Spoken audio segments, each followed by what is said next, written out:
focused on what we do well, a trade that is focused on areas that can deliver value in terms of food, and a trade that recognizes that our environment is only finite and we can only make it do so much, but we can take advantage of what we can do well. So that is what I would like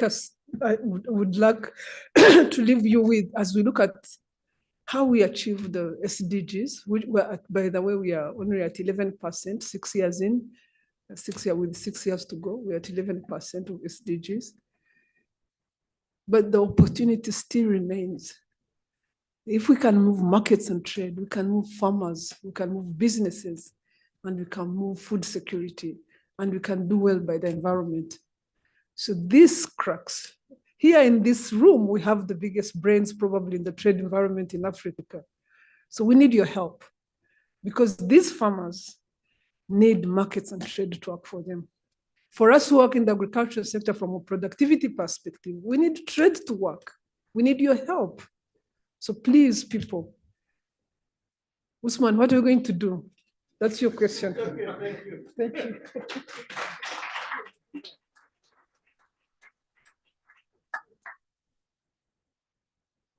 Thank you so much, Dr. Kalibata, for those pertinent remarks.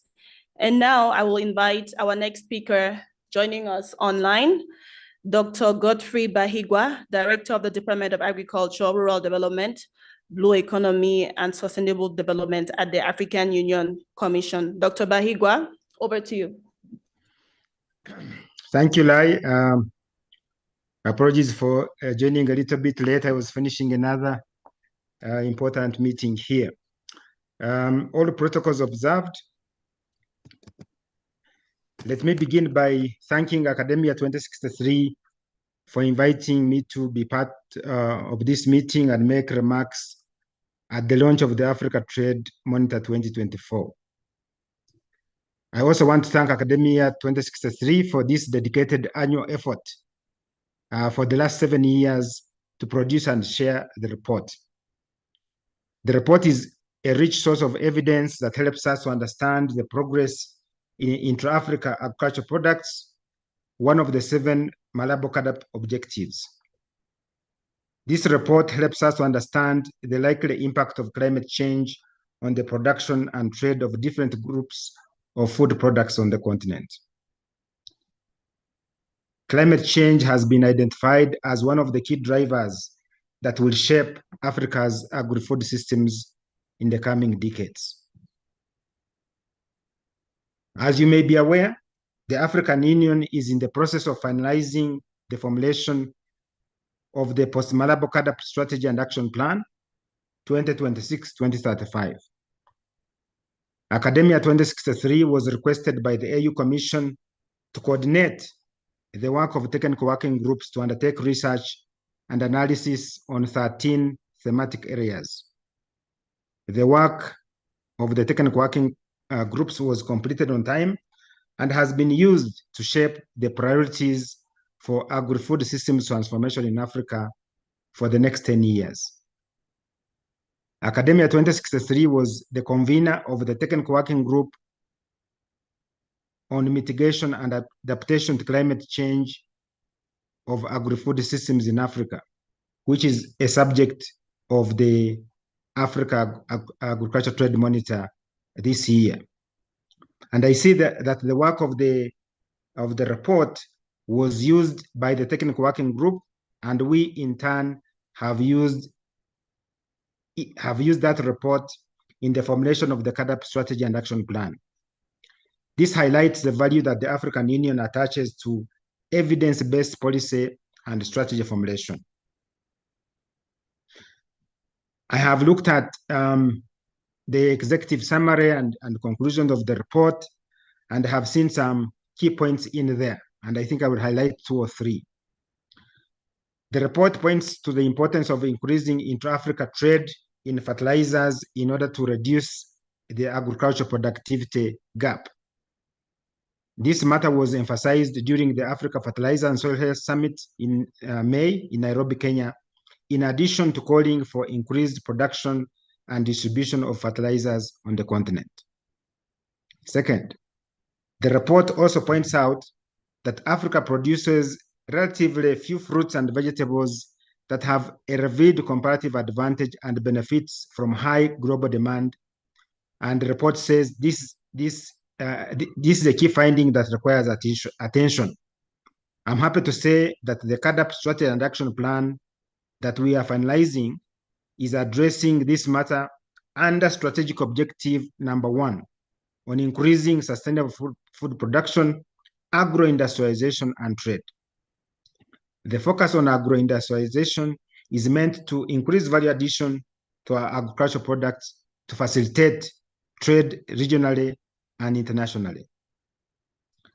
My last comment on the report is on one finding where the report says that regional economic communities trade more within their regions than with the rest of Africa. As you just heard from Dr. Kalibata, the president of AGRA, trade is seen as one of the avenues to address food insecurity on the continent by moving food from surplus to deficit areas. The report notes the importance of intra-REC free trade agreements in facilitating intra-regional trade. While this is fine and reflects the regional economic communities as building blocks for the success of the Africa Continental Free Trade Area, we should understand more about what is limiting inter-REC trade. I hope that this report, when read in detail, will be able to help us to understand this issue more. For example, is it infrastructure deficits that are limiting inter-REC trade, or are there other factors that are limiting that trade, and how can they be addressed? And especially as we are trying to finalize the 10-year CAADP strategy, it would be good to have some of these answers and we take them into consideration. Again, I would like to thank Academia 2063 for inviting the African Union to be part of the launch of this important report. Thank you very much, and I look forward to getting details about the findings of the report. Thank you.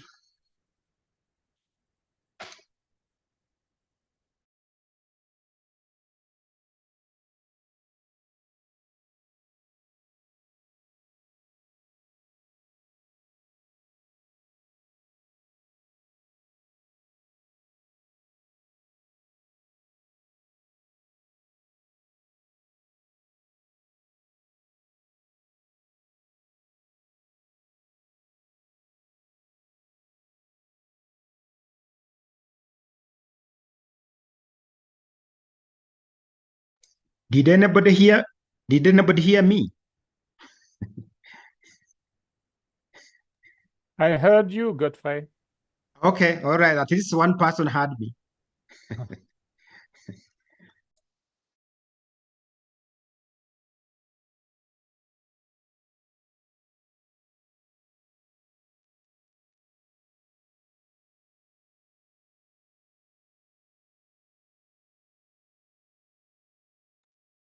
The speaker is muted.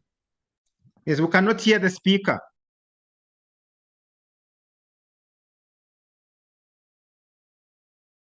Chairperson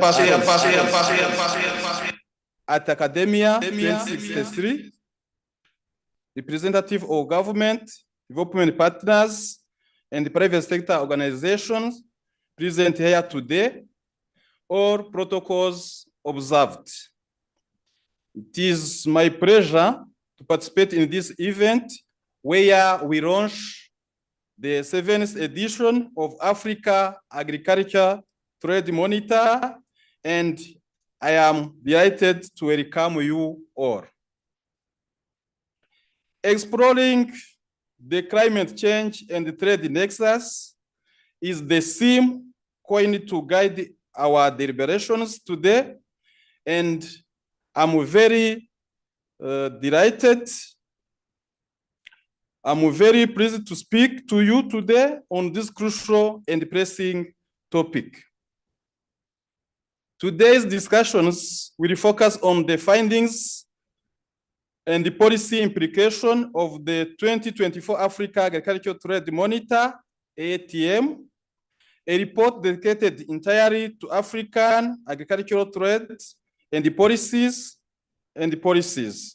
As a publication that provides improved trade statistics and uses consistent indicators to monitor trends and provide deeper insight into Africa participation in the global trade and the status of intra-Africa trade, the AATM is providing evidence to sharpen our understanding of Africa agricultural trade performance and thus support policy action.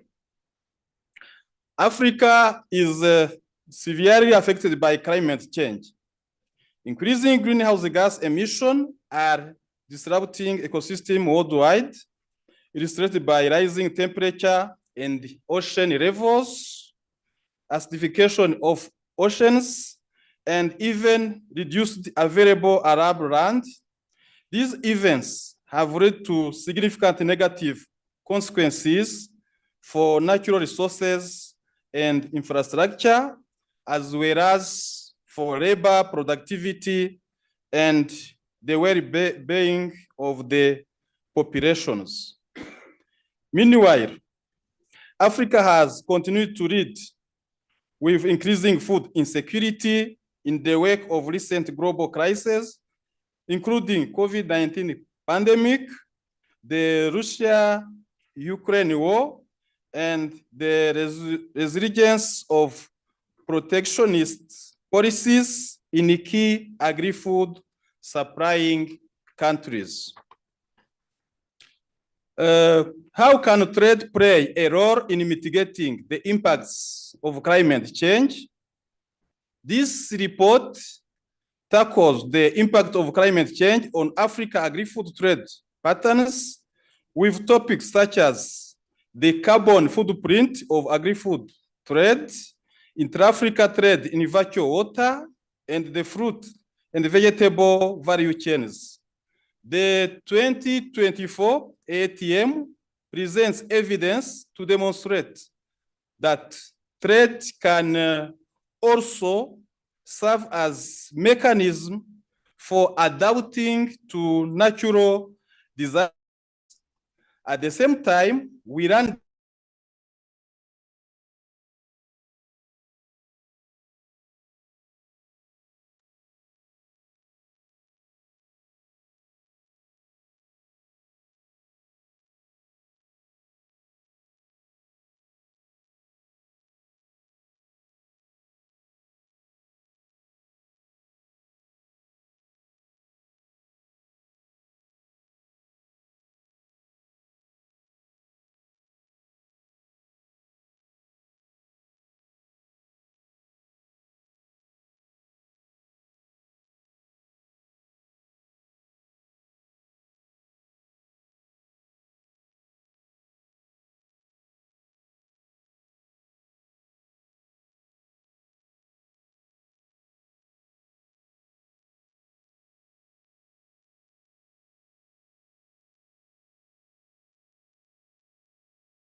Can we have another round of applause for Mr. Habimana from the Ministry of Trade and Industry?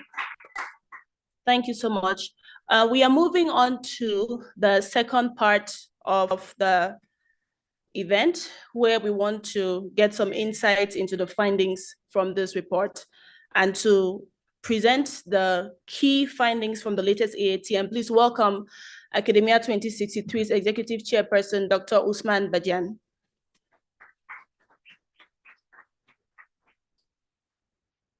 Thank you very much. Welcome to all those who are joining us here today for this presentation of the 7th editions of the Africa Agriculture Trade Monitor. Let me say thank you to my sister Agnes for being here for us in a very busy time. Thank you also to the representative of Minicom, DG Planning. Thank you, Rob. If you're still online, it was good seeing you. And of course, last but not least, to Dr. Bahigwa for his very warm recognition and words here today, but more importantly, the attention he and his team are paying to the work around the continent to help improve evidence for policymaking. So I will guide you through the presentation. If this works, it looks like it is not, so somebody will have to move the slide for me. It is? It's just so slow. Okay. All right. So the report has about 7 chapters, 6, talks about several things. Africa's world trade, recent trends in carbon footprint, intra-African trade in virtual water, fruits and vegetables value chains, impact of climate change on trade in Africa, and agricultural trade integration in ECOWAS. Every round there's a region that is a focus region and a value chain that is the focus value chain. So that's how fruits and vegetables is a focus this year, and ECOWAS is a focus this year. Given the topic and the theme of this report, I'll be focusing more on the chapters on related to climate change, the chapter on virtual water trade, the chapter on carbon footprint, and the chapter on climate change. So let me first, I'm the messenger here, but the message comes from a very talented team coordinated by the co-editors here, Sunday Ojo in the room from Academia 2063, Dr. Foussine Traore from IFPRI, and Professor Shahid Zaki from the AgroDep. So this is AgroDep, IFPRI, and Academia 2063 that produced the report. Am I going backward or forward? Okay, so first I'll talk about the chapter and the findings related to trade and the impact in terms of carbon footprint, which I think has quite a lot of interesting findings for us. So this thing is really going very slow. Can somebody just do the slide there for me? So will help us save time. Okay, so first here we're looking at the trends in Africa's agricultural exports. Steady growth, but you see that it's lagging behind many other regions here, although the value has increased nearly 3-fold. Next slide, please. And here, in terms of imports, Africa recorded the second fastest agricultural imports growth after Asia, and the values have more than quadrupled. This gives you already an idea of where, when we talk about import gaps, it's not because Africa's agriculture is stagnating, it's just that demand is growing much faster than export and production is growing. Next slide, please. Here's the inter-African trade, which has more than tripled over the time period. The stimulants and tobacco, which has been the largest share, but also the one on steady decline over the few decades. We have the bumps and up, a peak around 2010 and 11, and we are currently around 19 billion in constant US dollars against about 6 billion or so early 2 decades ago. Next slide. All these are important trade movements, and these goods that are moving in and out of Africa are all related to some carbon content here. If you look at the graph, there's a content in greenhouse gas emission in carbon dioxide equivalents. The blue line is exports from Africa, basically exporting carbon emissions, and the orange line is the carbon emissions related with goods that are being imported by Africa. You see the steady trend where African exports were above the imports and has shifted now, and African exports are trending down in terms of emission export to the rest of the world, and emission imports is going up. Africa's share in trade emissions globally is around 2.3% on the export side and 2.5% at the import side, which is much less than our participation in international trade. Our shares in agricultural trade in value term is about 4% and imports 5.6%. So Africa's exports in terms of carbon emissions grew from 3.5 or 3,500 gigograms of CO2 equivalents to peak at 7.7 is now down to close to 6,000 gigagram of CO2 equivalent. So the carbon footprint of African agricultural exports is lower than the footprint of African imports that you have seen there.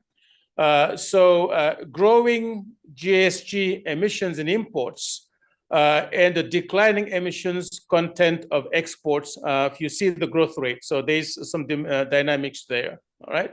So we were not, or the authors were not in a position to unpack this to say which activities are contributing to this. Is it production? Is it import? Is it transport? Because the data set they're using doesn't allow us to do that. But the dynamics here show us that there is at least two trends. When we export greenhouse gas emissions. When we import emissions. Currently, we're importing more, meaning others selling us having a bigger footprint than us selling to the rest of the world. And we're in both cases, emitting or contributing to the footprint below our level of participation in global trade. And you see the dynamics here, the growth rates. There, in the case of Africa, it's been negative. You see the line there in terms of exports, but it's growing in terms of imports for everybody. So next slide, please. Here is the destination of emissions embedded is our export. So who is buying our products that have a carbon footprint? So Europe is the top destination. The top destination for our emissions origination from Africa, and is primarily from the fishing and from the agricultural sector. Asia is a top destination of products with carbon footprint originating in Africa, primarily in the mining and commodity exports. And in turn, Africa is a top destination, meaning intra-African trade, is a top destination for greenhouse gas emissions originating from Africa, but through the textiles and apparel export. So really, it's a mix of goods and the direction of goods that determines the flow of greenhouse gas emissions embedded in what we export. Next slide, we'll look at from the import side. Most of the greenhouse gas emissions coming to Africa is led by goods coming from Asia, primarily in the textile and apparel exports, and also in the agricultural exports. All the green parts of the bars, carbon dioxide equivalent embedded in the exports coming from Asia to Africa. Next slide, please. And here, of course, if you import and export carbon emissions, they have to be a net. And here we're looking at the net emissions. If you break it down here, so Asia contributes the largest shares of carbon emissions. Globally, exports 55% and import 41% of carbon, so moving carbon emissions. Americas exports more than Europe, but imports less in terms of the embedded emissions. Asia and Oceania are net exporters. So basically what they sell to the world has more carbon footprint than what they buy from the world. Europe, Americas, and Africa are all net importers, so they're receiving more from others who are polluting and exporting to Africa. Next slide. So here now we're going to be talking about the next aspect. Of course, there's much richer stuff in the chapters. Please take time and read that. And go please back to that slide. And this is the next one on intra-African trade in virtual water. The names of the authors are flagged so that you know who is behind this work. Next slide. Here, what the authors have done is to look at how much water is embedded in what we trade, right? We may not think about it sometimes, but whenever you sell something, you use water to grow it. And depending on the availability of water resources you have, some crops will use more of your water than others. So if you're selling a good, you're also selling part of that water that you use. And may be important in terms of water availability in the long term, water productivity, water costs, and sustainability in general. So a couple of definitions before I go into that. So the notion of virtual water trade is basically the volume of the crop that you trade times the water needs, the water demand by that crop, in terms of how much water is needed per hectare to produce that crop, and then how much you get in terms of quantity from that water and from that hectare, right? So traded crop trade is in tons. The units of the specific water need is in cubic ton, derived from water required per hectare and divided by the yields. And the unit of virtual water trade is therefore in cubic meters, right? So the total virtual water trade by a country is a sum of all virtual water of all crops that are traded from a given exporter to a given importer. So basically how much water is embedded in what you sell to somebody. Next slide.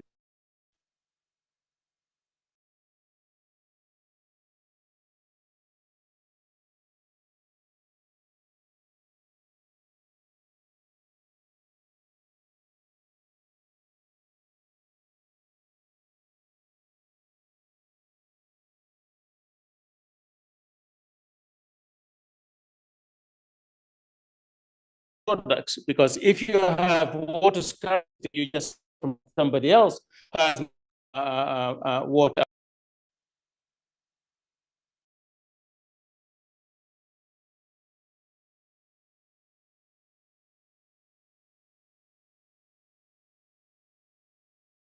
Would water goes as more water. To specialize, you minimizing water use and specializing in doing producing the baskets of goods that are much more aligned with the distribution of resources. And finally, of course, you will improve water security in water scarce regions. They don't have to struggle and try and produce everything with a little bit of water that they have. So that context and that concept is extremely important. Slide. So, and here the team has looked at different crops in terms of their specific water demand, so how much they're water intensive, and they classify them into above median products and below median products. And you see the list here. I'm not going to go through all of them, but certainly some of the top ones that you have there, you have your sorghums, you have your rice, you have your walnuts and so on, but dates and the like, coconuts. At the bottom here, you have most of the cereals, wheat is there, but also some fruits and vegetables. So it is a different basket of you're talking about water intensive and water savings. Next slide. So, and here they're looking at, in terms of countries that have issues with water availability and supply, and therefore have to think about their crop portfolio in terms of how much they can afford, quote unquote, some of those crops based on their water needs, specific water demand. And here you have set of countries here that have very low water stress because the water supply is there. They can tolerate crops with higher specific water demand. You have medium set of countries, and you have the extremely water stressed countries. And here you see countries with high levels of water stress, primarily in Southern Africa. In North Africa, we're just talking about El Nino and the drought that we have here. That should be reflected in the basket of goods that we grow, but also in the basket of goods that we trade. The more we can align the basket with the level of institutional water stress, the more Africa will do better with its water resources, the more individual region and countries will do better with their water resources. Next slide. So, and here we're looking at the virtual water trade to the corresponding dollar value. So basically how much making per cubic meter of water that you use, which is a very important notion. Actually, the first time I heard this here was many years ago in Indonesia, when they were facing a lot of water issues. And they said they're going to move from talking about yield per hectare now and moving forward to talk about yield per cubic meter of water to just make people more aware of what's happening. So of course, the more the price and the value of a product goes, the more you generate in terms of value per cubic meter of water that you use. So in maize, the fact that the cubic meter per US dollar has gone up would mean that they're using more water to produce $1 of revenue, which is an issue that you have to think about as you go. So that makes millet and maize here the biggest virtual water movers across Africa. Every time you sell millet or maize, you're moving more water from one place to the other than when you sell, let's say, lettuce or carrots, spinach, watermelons, which was for me a surprise. Actually, I thought watermelon was more water intense. So and here, the team looked at within that basket of goods that are traded in Africa, how does water move between one place to the other? Okay, where is water being moved from the most based on the crops that are connected? So sources of intra-African virtual water trade. West Africa is a major source in trade with guava, mango, maize, and millet, which they export. East Africa via trade in pepper, carrots, and beans. North Africa is trade in watermelon, cauliflower, and broccoli. And South Africa for trade in spinach, artichokes, and currant. So the basket of your production export determines how much virtual water you're really moving across the continent. If you want to specialize and raise efficiency, that's what you think about as a country. Next slide. And this is in terms of now the inflows, where is the virtual water going on? So West Africa, again, for almost the same products. And this is because most of the trade takes place in the same regions, just like Godfrey said, right? But for trade in guava, mango, millet, cauliflower, and broccoli, that's how much virtual water gets into West Africa. And you have that for the other region. East Africa is in carrot, maize, and lettuce. North Africa, watermelon, pepper. And South Africa is trade in artichokes, currant, and spinach. So next slide. So what the team then did is, what is driving the choice of products that you grow and that you export and the water content? They did some extensive econometric analysis. And here the main drivers are the water stress ratio between two pairs, how much more water abundant you are vis-a-vis your partner, the water productivity ratio, and the land ratio. And this study is based on bilateral trades. And what you see here, first of all, let me go back. It covers bilateral trade flows for about 100 commodities over 20-year period, covering all African countries, right? And I think there's the next slide, we can comment on the results. So what you see here is that countries that experience water stress tend to export less water-intense product. That's the last set of bars, which is negative. The more your water stress goes up, the less you export water-intensive products. So countries are actually already specializing and trying to produce what fits with their water availability profile. But also we've seen that countries with higher water productivity tend also to be exporters of water-intense products. Land endowment is less of a driver of virtual water, but those first two, water productivity and water stress, tend to be bigger drivers in terms of what you export. Interestingly, you also can see that the impact of water stress on export varies significantly across crops, right? You can be water stressed and it affects more which crop you do. And in this case here, vegetables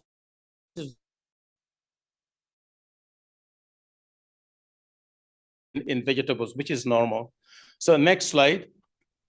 So that was the last one on the water available. And now we go quickly to the climate change and trade. Here they're looking at how is climate change going to affect the profitability and the performance of individual crops. If you go to the next slide, the report is looking at climate risk facing trade in agricultural products. And they're looking at, in my presentation here, only the set of products for which Africa has a competitive advantage. If you don't have a competitive advantage, you don't lose that much if you cannot face with climate change. But where you can compete and win, that's where climate change will hurt you the most.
Average temperatures. So rising temperatures are going to be more of a problem for us going in the future. So what the authors did is to assess the sensitivity to heat stress. We already had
Hello everyone. It seems there's a blackout at the Kigali Marriott Hotel. So they're currently waiting for the generator to kick in.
Okay, thank you very much. So what the team did here is to look at how responsive, how do different crops react to heat stress. So the yield elasticity with respect to heat of all African countries in the sample over 60 years and more than 150 products. It's really very comprehensive work. And they look at where the elasticity parameter is statistically significant, means that the crop responds to heat stress. Those are the heat sensitive crops, and where the econometric work didn't yield a significant parameter, they are less sensitive to heat stress. So they're using the water stress sensitivity that you had in those two blue bars and the heat stress sensitivity they have here, focusing on crops for which you have competitive advantage to do now a classification of which one will have the highest risk, which one the lowest risk. And that's the next slide that we're going to be seeing. Next slide, please. Based on the work that they have done, those that are at very high risk facing climate change, and I've just tried to synthesize them here. There's more details in the report, but leguminous vegetables, coconut, cashew nut, groundnuts, all seed and indigenous fruits are going to be facing much higher risk from climate change going forward. So if you're exporting those countries now, you might want to think about climate proofing them and seeing how you can adapt in those sectors. At high risk, not very high, but still high risk, all these that you hear, several of them are, of course, vegetables like tomato, onions, but also you have things like manioc, banana, including plantain, which is important, sweet potato, all important crops for us. This is the time to think about how to climate proof them as we go forward. Those that are at very low risk, and you're lucky if you're there in that group, those are potato, your dates, pineapple, avocado, good news for Rwanda, mangoes, good for Senegal as well, citrus fruits, grapes, melon, papaya. Again, these are crops where we can compete and win. So if they are less affected by climate change that comes, this is good news for us. So this must be the last slide. So thank you to the team, and thank you also to the audience. Thank you to those who are with us in the room and those who are following us online. Thank you, Mrakoze Chani.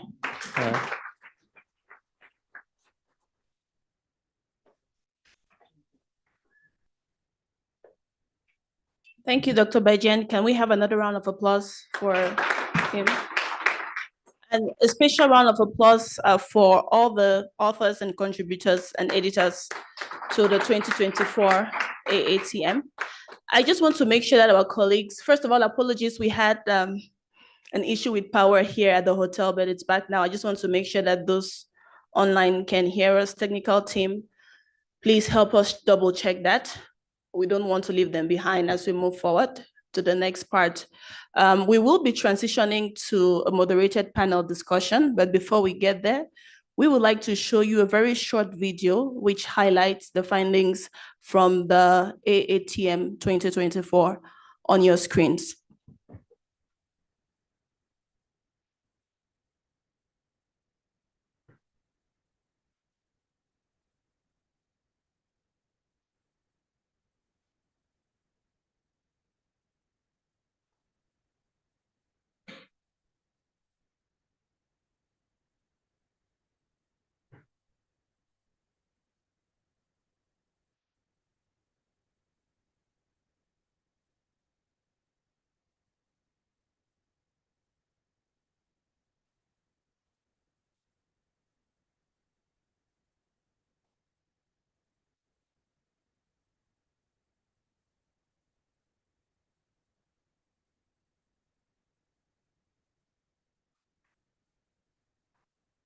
Is that?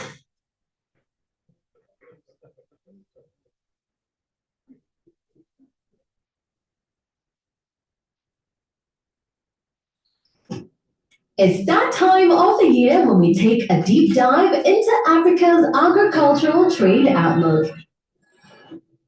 In a regional context marked by lingering food insecurity in the wake of global crises such as the Russia-Ukraine war and COVID-19, coupled with a resurgence of protectionist policies in key agri-food supplying countries, the trade and food security debates could not be more complex.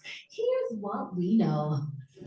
Trade is paramount for food security in all its dimensions.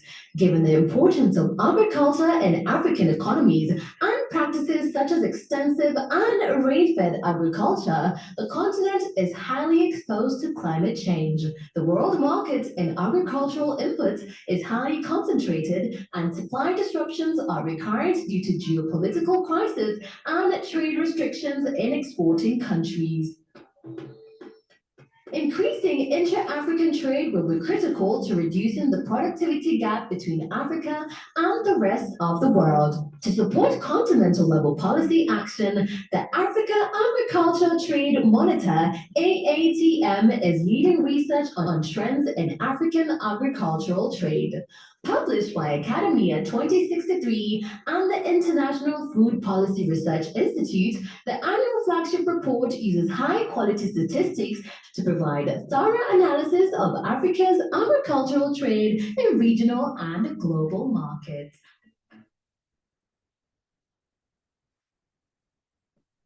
With 6 editions published since 2018, the AATM is the only publication dedicated entirely to African agricultural trade and policies.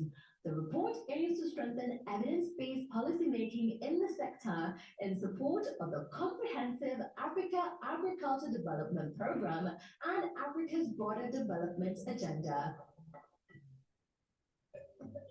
We are delighted to unveil the 7th edition of the Africa Agriculture Trade Monitor. The 2024 AATM explores the linkages between climate change and trade with a focus on Africa in world agricultural trade, recent trends and carbon footprint. Inter-African trade in virtual water, trends and drivers, fruit and vegetable value chains in Africa, impacts of climate change on trade in Africa, and agricultural trade integration in ECOWAS. As temperatures continue rising and water stresses increase, most agricultural products produced and consumed in Africa are at risk of reduced yields. However, international and regional trade can play a role in adapting to and mitigating the impacts of climate change. A key finding indicates that trade can positively contribute to environmental sustainability through the smart use of countries' comparative advantages. Indeed, when trade shifts production from environmentally resource-scarce countries to resource-abundant areas, the environmental impact of economic activities is mitigated. More so, agricultural greenhouse gas emissions trends require strategies to reduce the continent's carbon footprint. This can be achieved through sustainable practices, clean technologies in key contributing sectors such as textiles and apparel, and diversification from import sources that use highly polluting technologies. Explore the research to learn more about the impacts of climate change on agri-food trade in Africa. Have an excellent read. Can we have a round of applause for the video?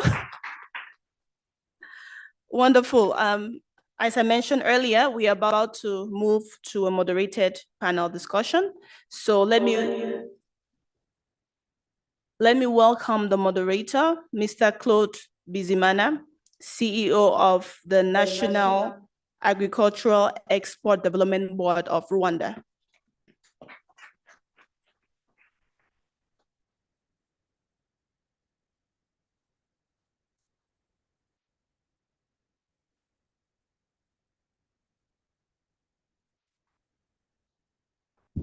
Yes, thank you very much, Dr. Butake, and ladies and gentlemen, those with us here in the room and those online, good afternoon or good morning, depend where you're connecting from. I'm Claude Bizimana, I'm the CEO of National Agriculture Export Development Board, which is one of the two agencies under the Ministry of Agriculture and More Resources mandated to promote exports of agriculture products. I'm delighted to be facilitating this session. We'll be hearing from experts who are knowledgeable on issues around trade, but more importantly, we'll be hearing from those who have contributed to the 7th edition of the Africa Agriculture Trade Monitor, AATM. And we'll have to emphasize that this report is the only report that is dedicated entirely to African agriculture, trade and policies. And specifically this 7th edition will be providing a thorough analysis of Africa's agriculture trade in regional and global markets, and especially in selected value chains using high quality statistics relevant to the sector. As Dr. Badian presented, the 7th edition of the AATM explores the linkages between climate change and trade. 6 chapters that you have seen in the presentations are as follows. The first one is the overview and recent challenges. The second is Africa and world agriculture trade, recent trends and carbon footprint. The third is intra-African trade in virtual water, trends and drivers. The fourth one is fruit and vegetable value chains in Africa. The fifth is impact of climate change on trade in Africa. And the sixth one, which is the last one, is the agriculture trade integration in ECOWAS. Please help me warmly recognize our panelists. From the presentation, from the program we've seen, we had initially 4 panelists, but there is a slight change of it because one of the panelists could not make it. Dr. Trudy Harzenberg, Executive Director of Trade and Law Center. She was going to cover issues related to transportation challenges and efficiency issues, especially related to agri-food, but also managing natural resources. Some of it has already been covered by Dr. Badian in his presentation, but to look at some of the points she was going to make and summarize for the sake of this discussion. I would like to invite the 2 panelists who are here with us in the room. Dr. Sandy Pierre Ojo. He's the Deputy Director, Operational Support Academia 2063, and he is the AATM 2024 co-auditor. Thank you very much and welcome. Our second panelist is Mr. Daniel Njiwa. He's the Director, Inclusive Markets, Trade and Finance at AGRA. We also have Dr. Antoine Bouet. He's the Director, Centre d'études prospectives et d'informations internationales. You are welcome, Dr. Bouet. I will start with Dr. Sande Ojo on my right side. As a co-editor of this 7th edition, but also as a contributor to it. Africa, as you have seen, is disproportionately affected by climate change, while contributing only minimally to global greenhouse gas emissions. Help us have a picture of Africa's most traded product and global partners. Africa's carbon footprint, and why is it important for the continent to invest in emission-saving innovations? The floor is yours.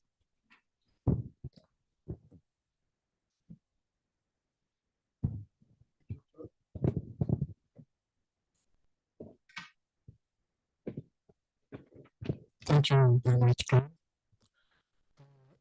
It has been a real pleasure to work on this 7th edition of AATM. To start, I would like to thank all our team, and most importantly, the external reviewers of these reports. We really appreciate their contribution. It has been very important to get this quality of reports. You're right. The geographical position of Africa make it most exposed and vulnerable to climate change.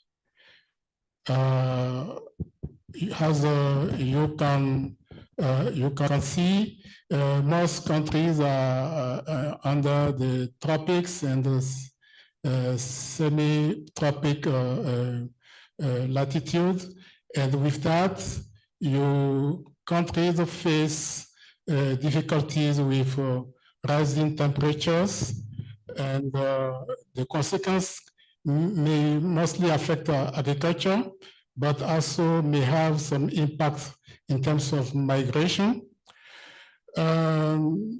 Yet, Africa is contributing very minimally to climate change, despite being disproportionately affected.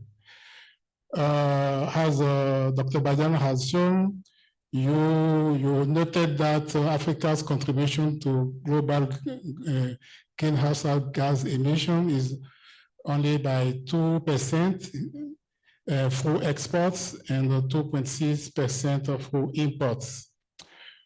This low participation reflects some size effects. We can see that it is low maybe because we are trading very little, but there is also some export and import composition aspect of it. If you look at what Africa is exporting, you will see that it is mostly unprocessed products. The manufacturing capacity of Africa is very low, and the authors of chapter 2 have illustrated this by comparing the carbon emission of crop production, livestock, and forest with the carbon production of textiles and apparel. So you will see that in the sector of textiles, where Africa has the largest, its largest manufacturing capacity, it is where you have the most important emissions. But Africa is not exporting textiles outside the continent. It's mostly traded within Africa. So we are not polluting the rest of the world with our textile industry. But if you consider what Africa is exporting to the Europe and to other regions, you see that Europe, as Dr. Badan said, Europe receives most of Africa's export of greenhouse gas. And the main products there are what you know, and they are not processed. They are cotton, coffee, tea, tobacco. So those products are not processed, and this is why our contribution is so low. Still, we need to consider that Africa's responsibility to climate change is not negligible, because as we can see in one of the graphs shown by Dr. Badian, most African countries are now net importers of greenhouse gas emissions. That is, we are importing products that pollute, and one of the strategies we have not only to transition to technologies that are clean, but also we need to make sure that we diversify our import sources and make sure that we import from suppliers that use clean technologies. Thank you. Thank you. Thank you very much, Dr. Ojo. I will go to Dr. Bue. As I said, he's the director of the Centre d'études prospectives et d'information internationale. The first question to you, Dr. Bue. Each year, the AATM looks at the trade performance in a specific regional economic community. And for this edition, Chapter 6 of the AATM was actually focused on the economic community of West African states, ECOWAS. What can you tell us about the current trends and patterns of intra-regional trade, especially within the ECOWAS region? Over to you. Okay, do you hear me? Yeah, it works. So many thanks for your questions, Claude, and many thanks for the invitations. You're muted? No, I'm not. I'm not muted. I'm not muted. Can you hear me right now? Dr. Bue, we cannot hear you.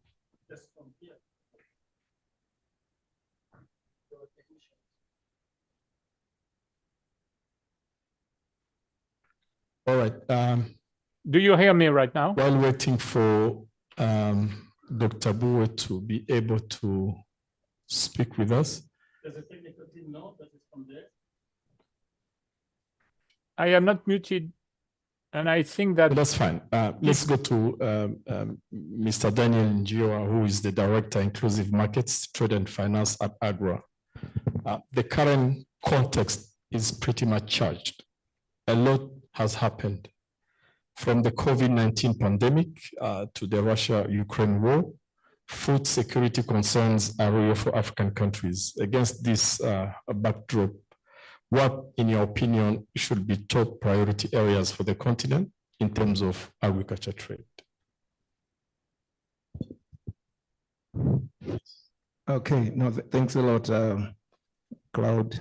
And thanks to academia for having us here. I'd like to commend you for putting together this report. We definitely rely on this report in our work on a day-to-day basis and very critical. I think this time around, the subject around the intersection between trade and climate couldn't have come at a better time. I think this is very commendable, and I think it will be the most read report in the series. But I mean, coming to your question, what are the priorities for the continent? I mean, that sounds a little obvious when you look at the food security situation that we are facing, or rather food insecurity situation. Over 300 million people almost now every year, exposed to starvation, a greater number of which are also faced by, nutrition challenges. But now we're talking about the youth bulge, and we are always, faced with challenges of employment. So I would rank it that way. But coming closer to the question that you're asking, from that high level and looking at the report that Dr. Badiani just presented, I fear that nutrition is actually at risk. When you look at fruits and vegetables being, the biggest value chains that are at, high risk of, water scarcity, that tells you a whole story about, how worse can it get in terms of nutrition targets in the continent if we do not address climate stresses. And getting a little closer to my friend Sandy on what then the continent should do, at least from a trade perspective. I would cite at least 4 things. One for me is we indeed have a bit of commitment from our political leaders as they sign, or put pen to paper on the regional integration agreements, but we still are lacking that commitment at the implementation level. So we still need better coordination and better cooperation between countries to trade better, to trade more, open up, our neighboring trading routes to improve, the exchange in goods, because those are now our shorter supply chains. We are literally shortening the distance food is traveling across the world to impact climate in a positive sense. The second is an issue of investment. Investment on two levels in particular. One is infrastructure. Poor infrastructure in the continent has been a major gap in trade, impacting on our competitiveness, slowing down movement of food from areas of surplus to deficit areas, and all that. And in part, that's also contributing to climate stresses.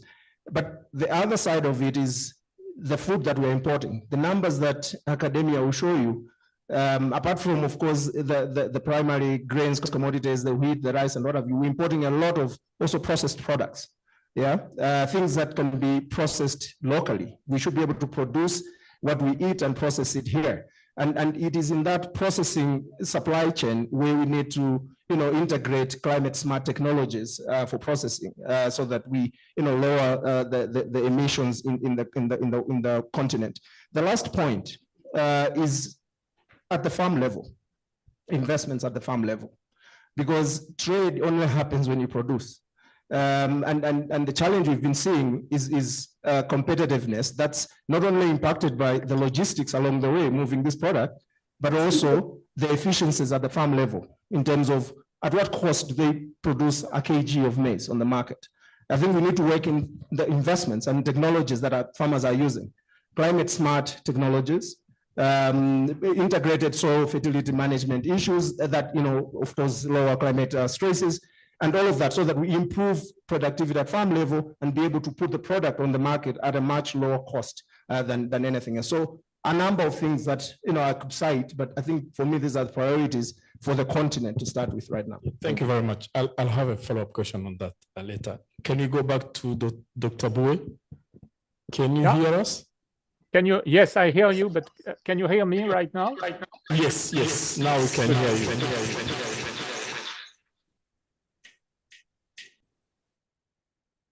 Yeah, so do you want me to respond to your first question?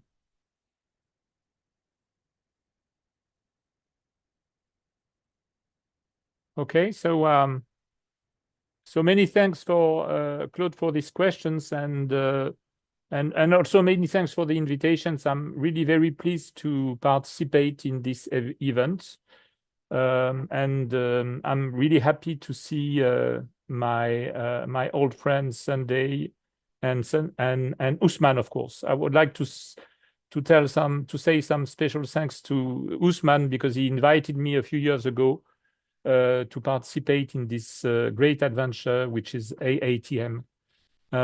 So about ECOWAS and integration within ECOWAS. ECOWAS is often cited as a successful example of regional integration in Africa. And it's true that the integration process has moved forward continuously for now many years. And there are some key success, like the free movement of people. Among the 8 regional economic community which are recognized by the African Union, ECOWAS ranks first in terms of free movement of people, according to the Regional Integration Index built by the UNECA. And so, but however, when it comes to movement of goods, it's different, and the results are mixed. There are some serious challenges remaining, despite the formal process of liberalization. I would like to say that concerning regional trade in ECOWAS and tariffs, this is okay, because tariffs now are zero. But there are still some frictions affecting the free movement of goods within ECOWAS. And these frictions are problematic, particularly because of the environment, international environment, which is marked by volatility of world agricultural prices and global crisis. And so the regional trade could mitigate the negative impact of these shocks, but I'm not sure that it works completely efficiently. So there are some frictions affecting the free movement of goods. So this is problematic. Of course, there are some political issue, and I do not want to talk about political issue because I am not an expert of politics.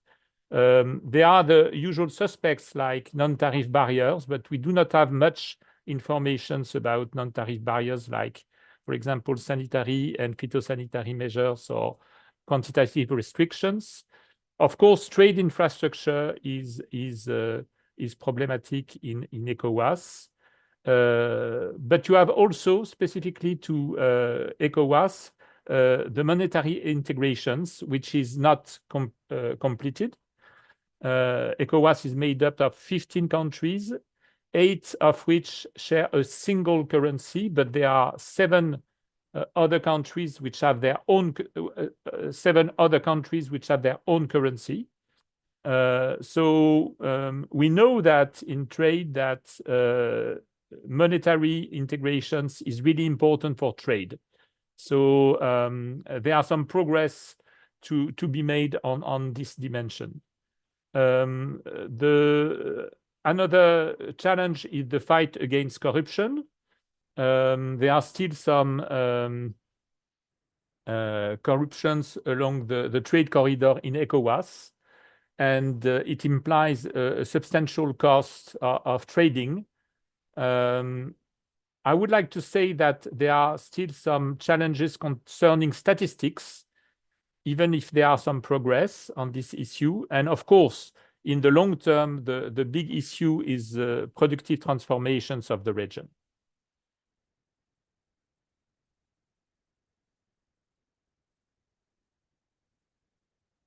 You are muted.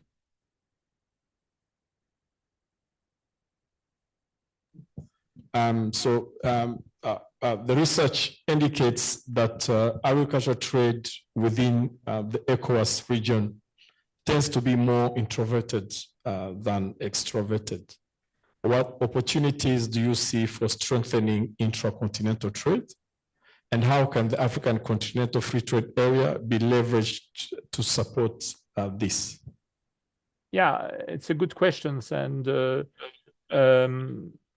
before the implementations of the AFCFTA, when we look at what happens, we see that when ECOWAS countries are exporting outside the regional economic community, either to the rest of Africa or the rest of the world, that is to say the non-African world, the custom duties, the average custom duties imposed by non-African countries were lower than those imposed by non-ECOWAS African countries. So there is an incentive given to ECOWAS producer to export to the rest of the world instead of exporting to the rest of Africa.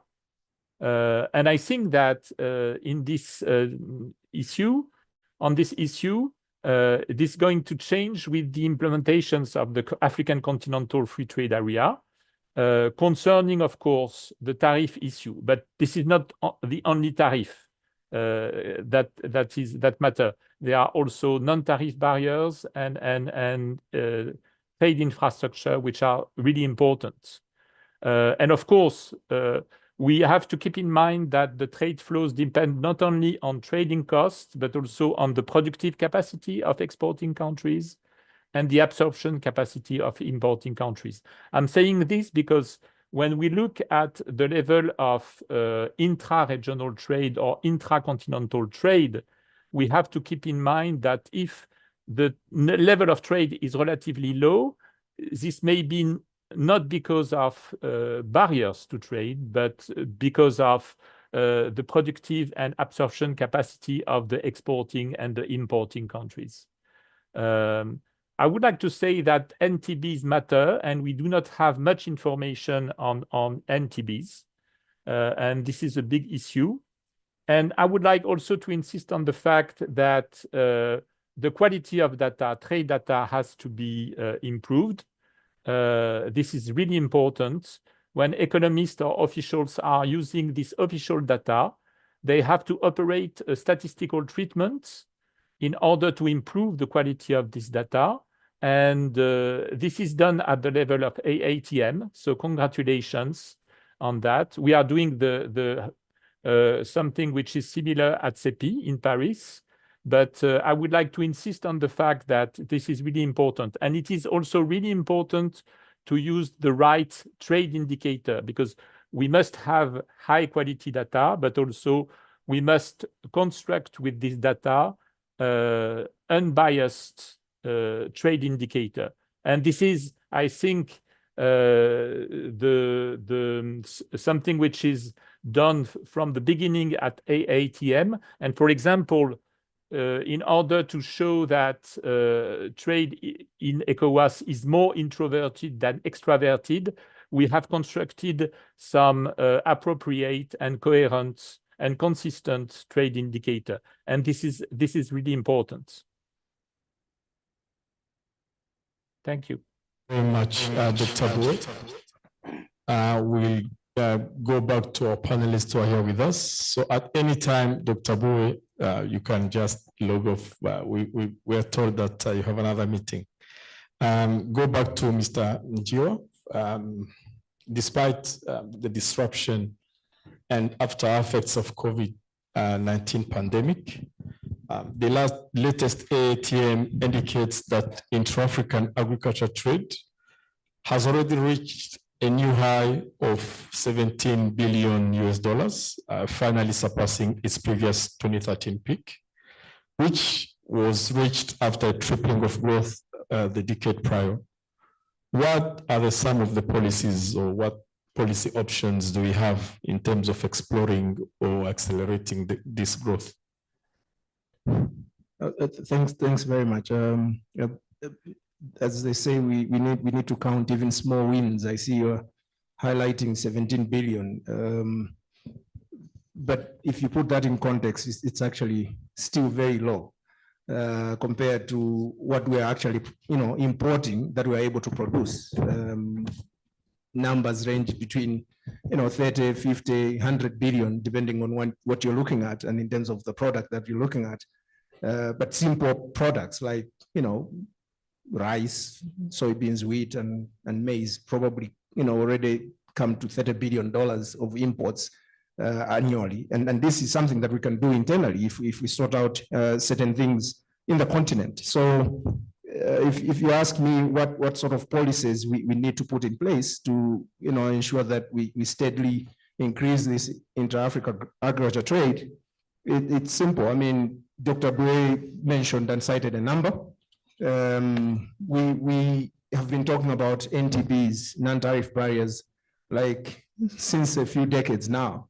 And we're not seeing real action on the ground. As AGRA, we are, involved in addressing these things, working with, firms that are involved in purchasing and procuring from small farmers and trading, and addressing the challenges they're facing on a daily basis, engaging with governments to remove some of these barriers. But I think we need more people doing that, particularly for priority trade corridors that have potential to move, large volumes of food to enable us to grow that number, that statistic. So eliminate non-tariff barriers. Just get it out of the way along key corridors where there's high potential to move agriculture food. Number two, as Dr. Bue indicated, infrastructure.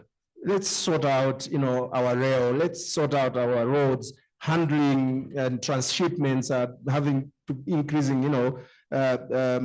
inefficiencies along trade corridors. These are things that we can do, but also in the world of digital, I think there's a lot more that we can do to improve how we exchange goods and services between our countries in the continent. I had mentioned earlier on the need to look at the supply chain end to end. So I will not repeat the part on the small farmer or at least commercial farmer investments to improve productivity, but also ensure that they are competitive in participating and improving their productive capacities. Last is also a policy around how do we incentivize increased agriculture financing and increased agriculture investment. This is a slow-moving indicator from many countries because on the supply side of things in ag finance, we still are compounded by issues of high cost of financing, issues to do with reach and looking at agriculture as high risk sector. I think we need to start to come into that space and address how do we reduce that risk in order to allow suppliers of financing to come through. On the demand side, there are also equally issues there, but governments also have a role to play to create that enabling environment that allows the cost of financing, but also investments to flow in by putting through incentives. Could be tax breaks, could be other things that encourage investors in value addition, technology transfer, and what have you, to increase investment. Those are the areas I think that will help us improve productive capacities, reduce cost of trading, improve competitiveness, but also open up and remove that non-tariff barriers that affect trade in the continent. Thank you. Thank you very much. Back to you, Dr. Ojo. You had my first question, and then you're getting the last one, at least for this first segment of this discussion, and still on the topic of environmental sustainability. Let's talk about water scarcity. Another area which is analyzed in the report. What have we learned about patterns of intra-African agriculture trade in terms of water content, and what are some of the impacts of water productivity for trade in key commodity groups? Thank you, Claude. Let me start with a definition of what is virtual water trade. So virtual water trade refers to the displacement, the virtual displacement of water used to produce products that are subsequently traded. All countries engage in virtual water trade. And as such, all countries have some responsibility in terms of water use and water footprint. What we noted in working on chapter 2 and chapter 3 is that geography of water resources or water availability is very important. And if we have to reflect think about how to adapt to climate change, it's important to see how the geography of water availability is now contributing to shape current trade patterns and trends. The geography is such that in Central Africa, you have countries with very little, very low water stress, abundant water resources, and low water stress. When you move up a bit, you have Western African countries where the water stress is medium. But when you go toward the North Africa, or when you go down toward Southern Africa and Eastern Africa, this is where you face, you have countries that face a high water stress. But within each of these regions, countries face different levels of water stress. Now, what the authors of chapter 3 contributed to show is how water stress, the intensity of water use, and the productivity of water use contributes to shape current intra-African agricultural trade. We know a lot about the traditional factors of intra-African trade. Dr. Boué, Daniel mentioned most of them now. They are tariffs, non-tariff barriers, they are infrastructures, and many other things. But what this chapter contributes to show is that water availability and the productivity of water use also contribute to determine each country's position in terms of export of imports. Some countries in Northern Africa that face a high water stress can still be exporting more than Central or Western African countries because you have there a better water productivity. So the result we got there indicate that by working on trade facilitation and achieving more regional trade, it is possible to address current water scarcity issues. A country which has low water resources could use its scarce resources to produce products that are less water intensive, while importing products that are more water intensive instead of using his scarce resources to produce them. So, but what it is important to do is to work on facilitating intra-regional trade. And I think what the markets forces will then make sure that countries are not producing what they could more efficiently import from their neighbors. Thank you. Thank you very much. For this discussion, we'll be having 3 segments. So the first segment was a conversation with our panelists. We had initially 4. As I said earlier, we have 3. But our other panelists, as I said earlier, was going to talk about transportation challenges and efficiency issues, especially related to agri-food trade, and especially the management of natural resources. Some of the notes within this presentation that was going to be made is part of the report that has already been published and presented by Ousmane Badiane. We'll now go to our second segment, which is about having 2 discussants. We'll be having Ms. Christiane Wolf.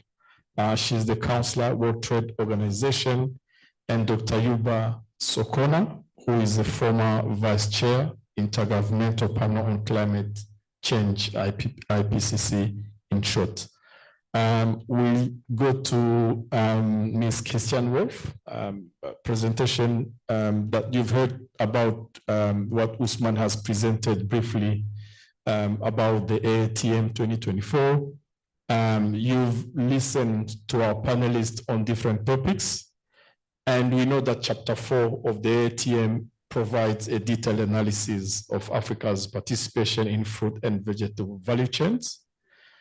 Findings indicate that the African countries are entirely absent from the list of top 10 fruit and vegetable exporting and importing countries, regardless of the level of processing, with exports largely dominated by Europe, the United States, and Canada, and to a lesser extent, China and a few Asian and Latin American developing countries. What do you see as the potential for improving Africa's participation in fruit and vegetable value chains in terms of policy and international standards? Over to you. Thank you very much, and thanks for the opportunity to be there. I'm Christiane Wolf, as you said, from the World Trade Organization. You asked about the potential, and I think it's pretty clear that the potential is large, it's huge. And I think it's important to note, you spoke about the processed versus unprocessed exports. Unprocessed fruit and vegetables can still be high value exports. So I think those are very interesting markets. I also think it's definitely an area where non-tariff measures are more important than classical trade policy instruments such as tariffs and so on. Private sector and different studies consistently reports that the ability to reliably produce to the required quality and sanitary and phytosanitary standards and to demonstrate the compliance with these standards is key for obtaining and maintaining market access for exported products. So to be brief, I see 3 opportunities. The first one is to invest in SPS systems, in sanitary and phytosanitary systems, and to do it before the crisis hits. So SPS, sanitary and phytosanitary systems, food safety, animal health, plant health are notoriously underfunded in many countries, and it's very difficult to dedicate resources to this area when everything is going well or when there's no particular outbreak. But for example, if you have a pest or disease outbreak or a food safety crisis, it's usually too late. So I think taking, as our colleagues in the standard setting bodies say, you have to make investments during peacetime before markets close, before you have an outbreak and you're facing huge losses in your export markets. So I think to be able to convince decision makers, policy makers to invest in such an area, you need data, for example, on potential costs of an incursion of, let's say, fruit flies for fruit and vegetables, or the potential for export earnings if you could eradicate fruit flies or manage them better, for example. I think well-functioning SPS systems help open markets, and the ability to demonstrate, for example, that you can do surveillance for the presence of pests can help open new markets as well. And of course, well-functioning sanitary systems have domestic benefits, not just trade-related benefits.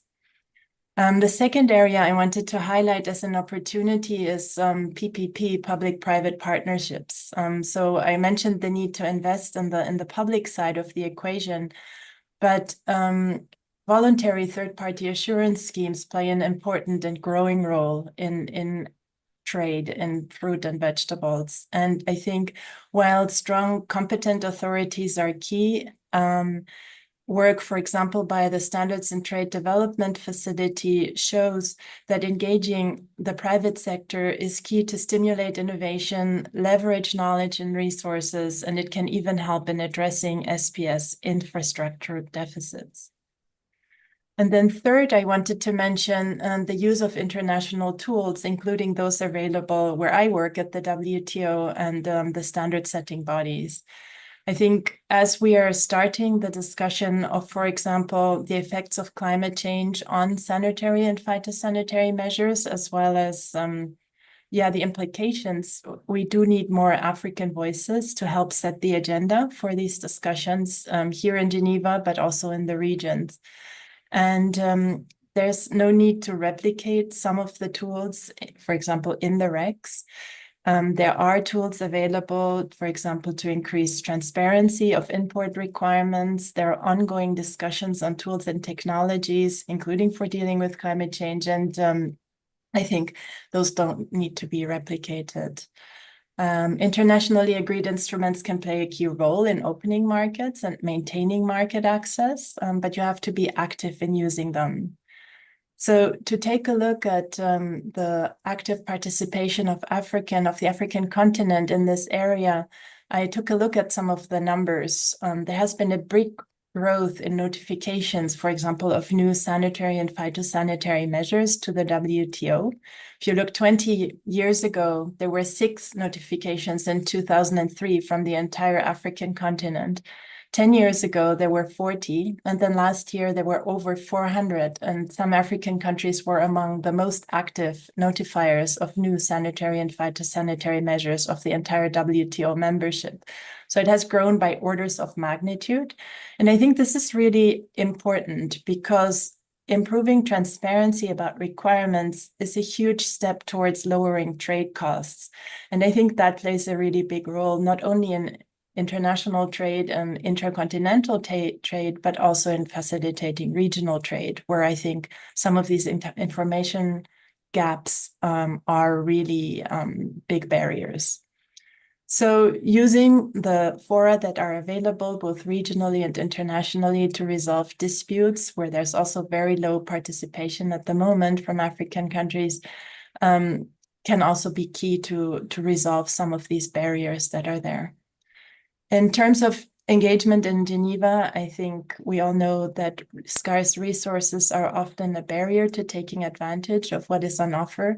And I wanted to mention, just as an anecdote, a trade diplomat I met from another region, from Colombia, who said that he early on realized that he needed to worry only about three products: bananas, coffee, and flowers in the case of Colombia. So he just ignored the rest, but tried to make meaningful contribution in these relevant areas. And I think that is a useful exercise to do, to set priorities. There are tools there to prioritize investments in particular sectors, and then to go and participate actively in those. Thank you very much.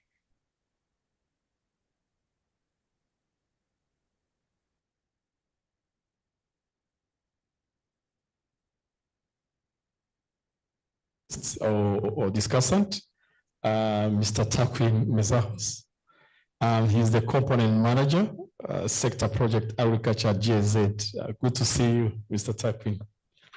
Thank you, Claude.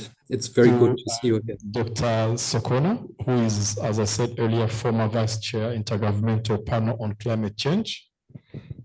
Africa's comparative advantage in agriculture will be severely affected by climate change, including rising temperatures, increased frequency of extreme events, particularly droughts, plant pests and diseases, and reduced labor productivity.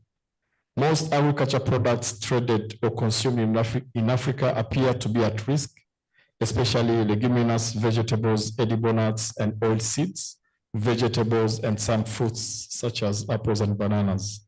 The authors stress that trade can contribute to climate change adaptation and mitigation efforts through a smart use of countries' comparative advantages by shifting production from environmental resources scarce countries to resource abundant countries or areas. What are your thoughts on achieving this? Okay, thank you. Good afternoon, good morning, good evening, depending where you are. Thank you for inviting me to the launch of this seminar and timely report. I'm eager to read it, to the report as soon as possible. I just download it. It is more and more well documented and evidenced that Africa's agriculture is increasingly threatened by climate change. And to address this, African nations must strategically leverage their comparative advantage while adapting to changing environmental conditions. A lot has been already said. I will not be very long, but let me try to emphasize 4 critical elements. And that seemed to me very important, that we have to pay some attention on that. Firstly, focusing on strategic crop selection is essential. This has been already said. By shifting production to crops that are more resilient to climate change, African countries can maintain productivity despite adverse conditions.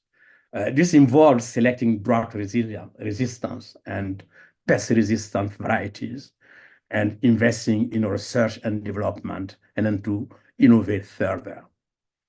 Second, the regional cooperation has been already indicated. That is critical.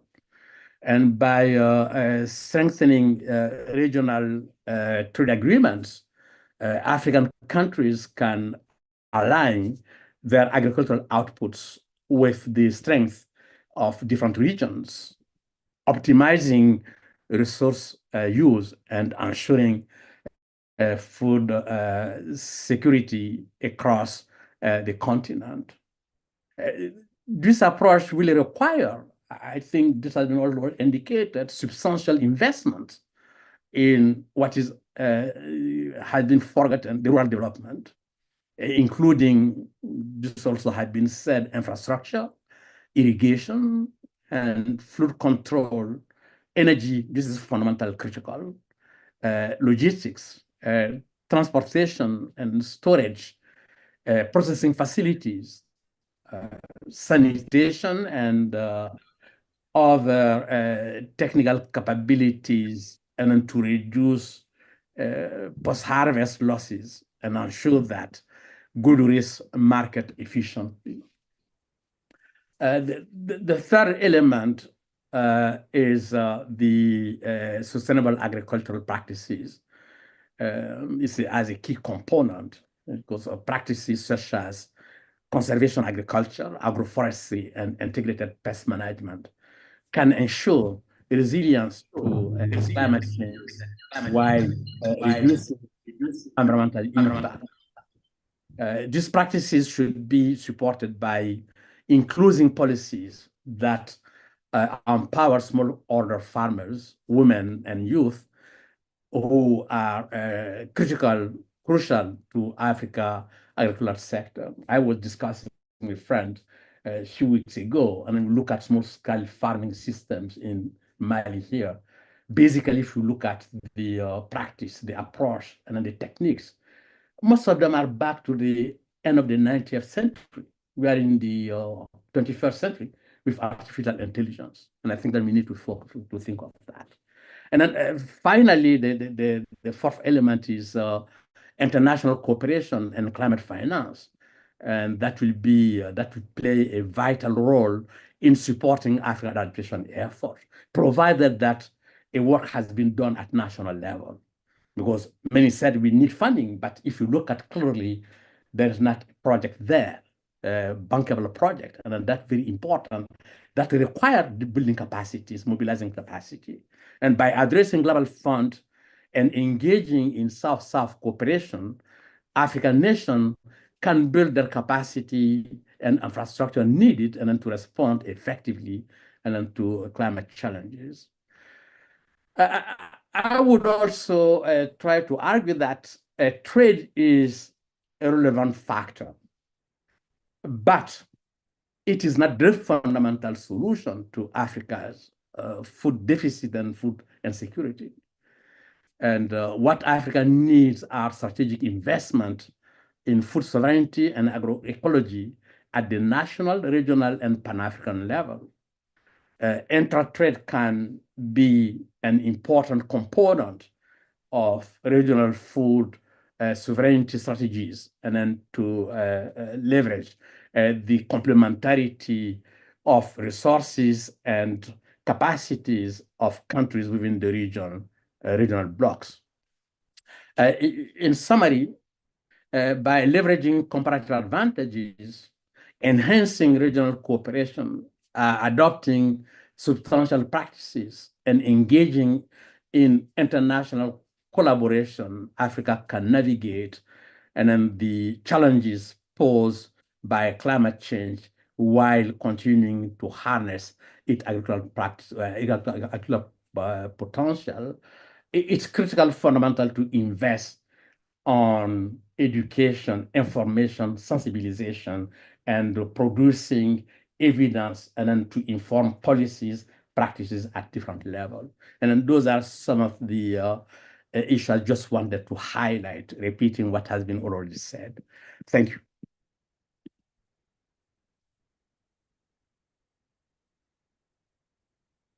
Hello? Are you there?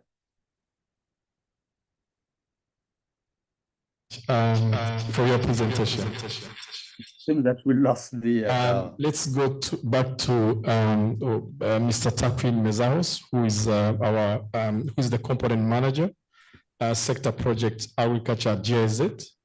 Mr. Mezaros, this 7th edition of the AATM provides an overview of short and long-term trends and drivers behind Africa's global trade, intra-African trade, and trade within Africa's regional economic communities, with a focus on the nexus of trade and climate change.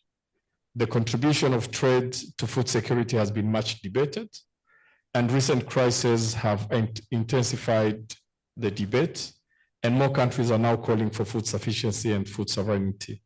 What should be the focus of policy responses in this context? Yeah, thank you very much, Claude. Very good to see you again. First of all, we would like to congratulate Academia 2063 and IFPRI on the publication of another edition of the AATM. And as GIZ, we look forward to continuing our support to the production of the AATM on behalf of the German Ministry for Development Cooperation, the BMZ, in the future. Coming to your question. Well, we come from a time when food security was achieved very much through international trade. However, various events in recent years have shown that food supply is much more complex. Climate change, incidents at logistical choke points, the pandemic or political crisis have challenged producers and interrupted supply chains. There's no question that international trade contributes to food security, as we have learned multiple times today. Nevertheless, relying on trade as the main strategy to achieve food security carries risks. Therefore, the current debate, though not a new one, is an important one. Food self-sufficiency or sovereignty, on the other hand, is often presented as an extreme and isolationist concept. In practice, however, many countries seeking to improve their food self-sufficiency do so in the context of international trade. The aim is usually not to produce 100% of their food domestically, but rather to increase domestic production capacities while at the same time engaging in food imports and exports. Hence, food self-sufficiency should rather be seen as a continuum, which takes into account national concerns regarding domestic food production and its implications for food security, political stability, and economic development. In our view, there's no either or between these two approaches. We will only achieve the goal of food security if countries manage to reduce their exposure and vulnerabilities and increase their resilience to shocks. Policy responses should therefore focus on integrating both by using a balanced, multi-sectoral and multi-layered approach to achieve food security in all its dimensions. At national level, agricultural policies should focus on strengthening domestic production in important staple food crops and in agricultural inputs, whilst also focusing on international trade and investing in relevant infrastructure. At regional level, trade policies should facilitate food trade so that in case of production shocks, food can be imported easily from neighboring countries. This requires open borders and cooperative trade policies. The AFCFTA can play a significant role here if implementation is sufficiently broad and ambitious. At global level, policies need to ensure that the multilateral trading system contributes to the objective of food and nutrition security by establishing a regulatory framework that creates trust among trading partners. The choice of policy instruments to achieve food security in all its dimensions will require careful evaluation of tools to weigh the costs and benefits for domestic and international markets. Measures for domestic food security should therefore not undermine the food security of other countries. Any selection of policy instruments should be based on diligent analysis of the individual context using robust evidence and lessons learned from previous crises and best practices. Finally, there's no question that our agri-food systems need to be transformed. German Development Cooperation therefore focuses on interventions that promote the transformation towards sustainable and resilient agri-food systems that enable a good mix of local production and international trade, preserve biodiversity, and mitigate climate change. And lastly, I would also like to highlight important continental policy responses that we believe are highly relevant here. The already mentioned African Continental Free Trade Area presents an enormous opportunity to achieve progress on agricultural trade and food security. The recently adopted Nairobi Declaration, which was signed at the Africa Fertilizer and Soil Health Summit in May and mentioned by Godfrey Bahigwa earlier, promotes intra-African trade in fertilizer within AFCFTA. And the new CAADP 10-year strategy and action plan, which is currently being finalized by the African Union, that was also mentioned by Godfrey Bahigwa earlier, will emphasize the need to strengthen intra-African agricultural trade by promoting regional integration and trade policies that enhance market access, reduce trade barriers, and improve food distribution efficiency across the continent. GIZ, on behalf of BMZ, will continue to support the implementation of these highly relevant partner agendas and Pan-African policy processes. Thank you very much, and back to you, Claude. Chakwin. We're going now to the third part of this session, which will be an open and open questions from the audience, and those who are in the room and those who are online. And I hope our three discussants will still be online.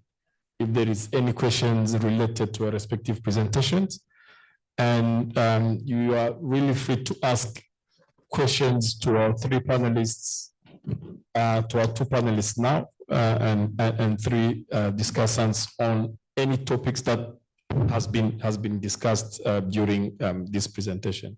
So those online, if you can raise your hand, at least we can recognize from this room, we can recognize you. But I will start with those in the room. If there is any question to our two panelists and three discussants, please raise your hand. Yes, so we have two questions.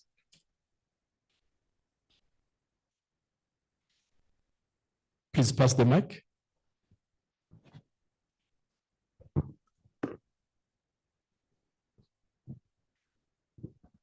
Thank you very much for the very rich discussion.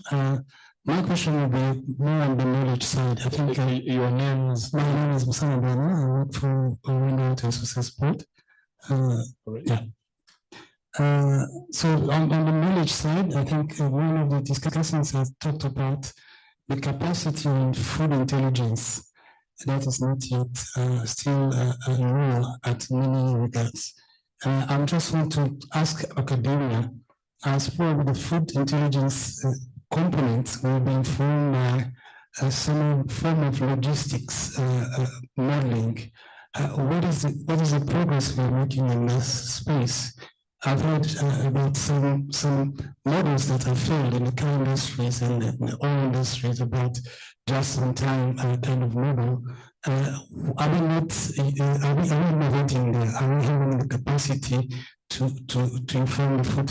And just to mention also some of the other models produced in the continent. I think with Kilima Trust and IFPRI have produced a paper on the nexus between the trade and ecological environmental protection, with a quite interesting approach where we also combine biophysical models to the and a suite of works in that space. So what is the thing, and how are we improving? Are we building capacity, or we a situation where we talk about policy modeling? You see very few people reading the papers, quoting the papers, discussing the papers. Thank you. And who did you address the question to? Or we just open discussions about capacity building, knowledge management? Yeah. All right, so we'll open up probably discussions around those two areas. I know the three discussants talked about knowledge management, and especially to me, I was more interested to hear about sanitary and phytosanitary, requirements from Ms. Christiana Wolf. I really want to have a follow-up question on that, especially with the new regulations from EU coming in year out, most of the time looking at one value chain and not considering others. So probably I'll make a follow-up question on that. second question. Yes, please. Okay, thank you. This is Maniragwa Foster from the National Bank of Rwanda. I work from research and modeling and forecasting division. Thanks for the presentation. It is really an extensive work. My question is linked to the authors who presented their works findings from ECOWAS. Now, I would like to know whether the ECOWAS member countries are exposed similarly on the climate change, and also whether they have the same agricultural production seasons. And again, if possible, they would also elaborate the cross-border trades, food cross-border trades. Thank you. All right. Dr. Badian, we had a panelist, Dr. Boué, who talked more about intra-regional trade, but also within ECOWAS and also intra-African trade through AFCFTA. He's no longer with us. We're supposed to be to have a discussant, Monsieur Alain Saitraoui, who was going to make a follow-up questions on ECOWAS, and I do believe you can intervene around that. And do you have any question from people on the online? All right, so we take the two questions, but in terms of capacity building and knowledge management, just want to give an opportunity for our three discussants, just 2 minutes each. What is your message around how do we capacitate, how do we build, capacity across different value chains? Depending on the questions I've raised earlier, I will start now with Takwin, and then go to Dr. Sokona, and then finally Ms. Wolf. Really, as I said earlier, much more interested to hear more about requirements and how would products from Africa meet standards and requirements, especially in EU. When we have, for example, now in the coffee sector, we have new regulations about deforestations. How are we coping now? What messages can we take from this presentation? How ready some of the stakeholders along the value chains can be ready or can understand fully some of these requirements? Over to you, Takwin, then Dr. Sokona, and then Ms. Worth. Yeah, thank you very much, Claude. I tried to make this brief. We also had a bit of difficulty hearing everything in terms of the questions that were being asked from the audience. So capacity building, of course, is one of the core mandates of GIZ in our technical cooperation work. When we look at our agricultural portfolio in the so-called field structure, the value chain approach has been quite central over the past years. And the value chain approach that was being supported and implemented was based on a specific capacity building approach as well. As GIZ, we developed a specific methodology called value links that actually promotes capacity building around the strengthening of value chains in selected priority commodities on the African continent. And yeah, so this is what I can say for us as GIZ, as a technical cooperation partner. The value chain approach has always been central. The focus has been on improving access of actors along the value chain to markets, but it recently shifted more also to take into account sustainability considerations, making value chains more climate resilient and incorporating factors around sustainability considerations. Thanks.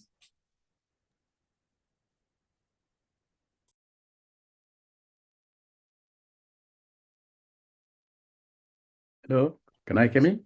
Yes, please. Go ahead. Okay, I think that is an area a lot can be said, and then we could organize at least 1 week of discussing it. I think what is very important is try to mobilize capacity first, because there's a lot of capacity in the region, the countries. And then the tendency is to emphasize on capacity building instead of mobilizing the capacity. And the effort also are related to individual capacities rather than institution organizations. If you look at closely most of the country to see where it might be possible and then to do a kind of work that will inform policy and action is very limited. You will find mostly the international organization and outside the continent. I had the opportunity and then to, give some talk in different universities here in Mali. And one of the first questions I just addressed, I said that all those who are less than 40 years old to raise their hand. And I asked, it was almost the 4/5 of the room. I asked them if anyone can give me the name of 10 local fruits. I have $200 US, he can take it. None of them had been able to do it. And I said, collectively to do it, none of them had been able to do it. That gives an indication of something. They have no idea of the environment in which they are living in. And they have no idea of the perspective, and then that's related to that. And then they have gold in their hand, and then they look outside. And I think that related also to our educational system, our training system, our institutions. And then we need to look at, and then to strengthen and then to put more emphasis on institutions that individuals. And then to look at also at the local level, our local project, there's a lot that can be achieved. And then to put an emphasis on that. And then we can spend the whole afternoon. Let me stop from here.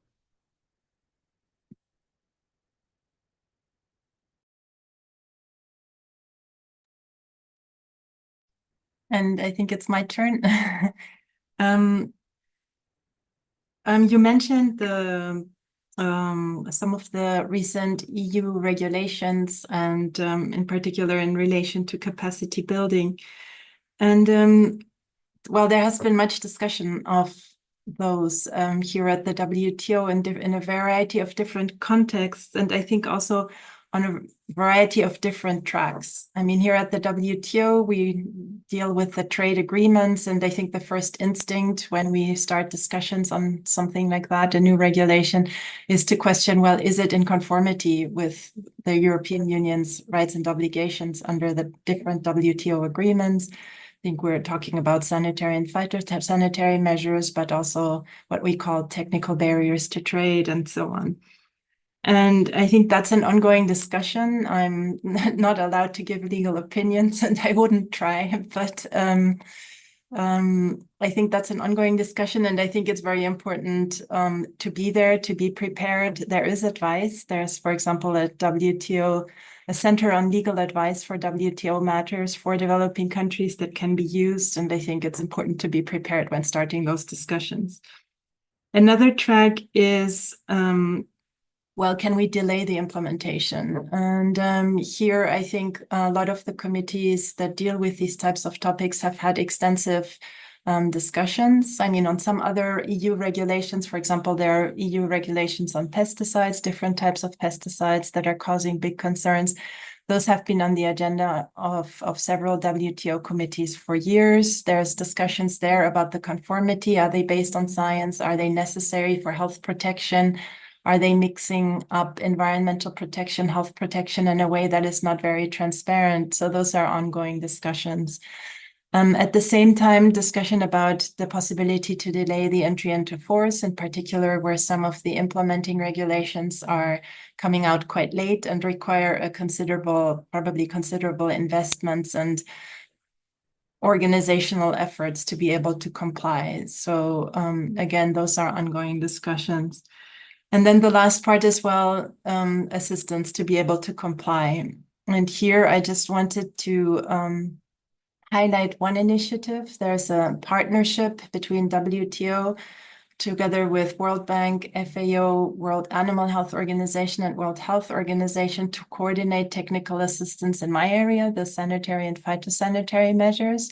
There are other initiatives in the trade facilitation area, in the And now there's, I think, a particular effort being started in the World Bank to help with the deforestation related requirements.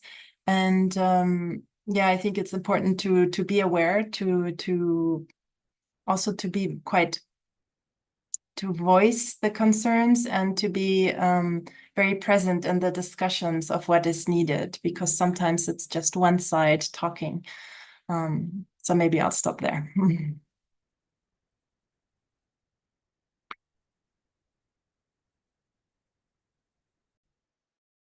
And the other one listening. So thank you very much. And before giving the floor to Dr. Badian, just a minute each for our panelists in terms of capacity building, especially around knowledge management for environmental sustainability and top priorities in terms of agriculture trade. So in 1 minute each, so that we give the floor back to Dr. Badian before concluding for this session. Okay. I think an area where we need some capacity building is when it comes to how to deal with non-tariff measures. So very recent, he's lead, but with consultant contract, because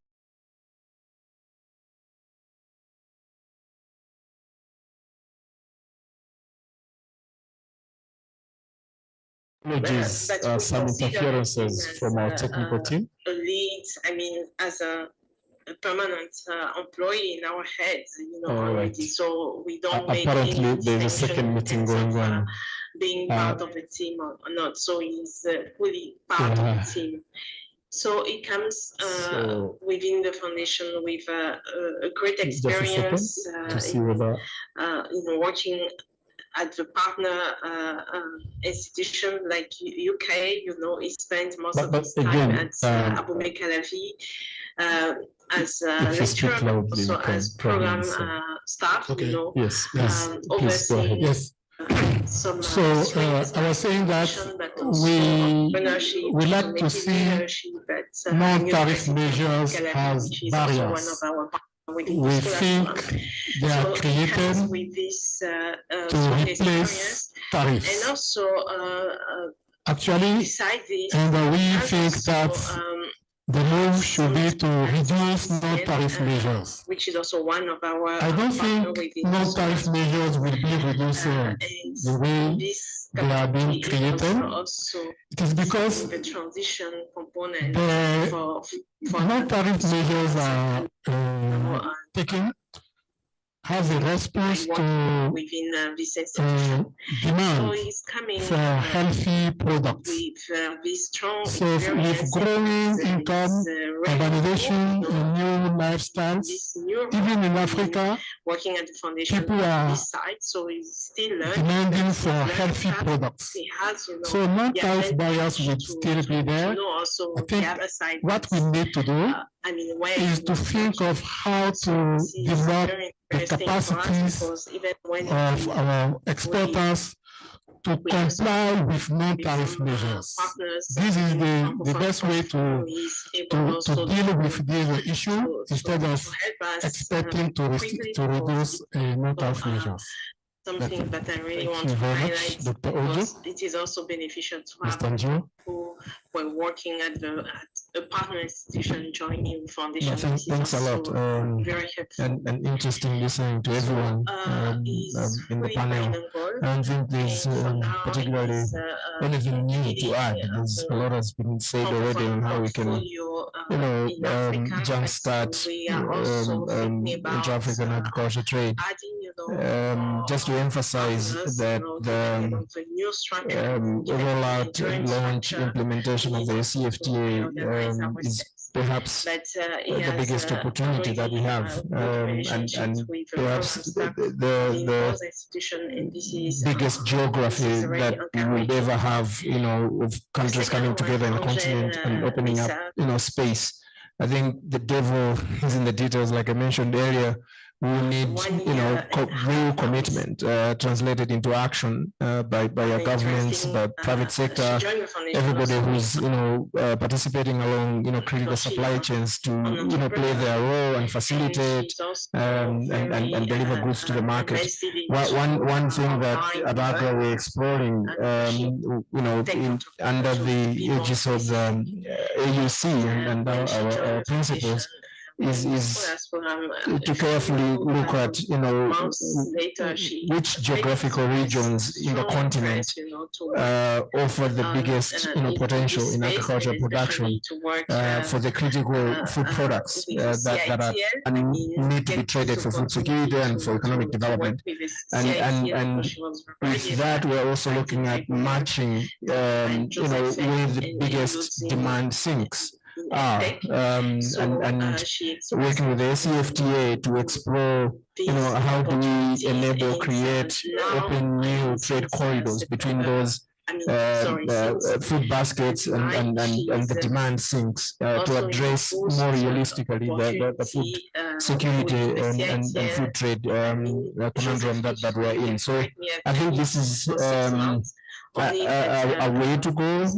I think it's an area that we should all support. And with all of these tools that have been described here, the right investments in infrastructure, right investments from the farm level, technology, productive capacity, innovation, and addressing non-tariff barriers, of course, compliance with non-tariff measures, all of that put together in the right,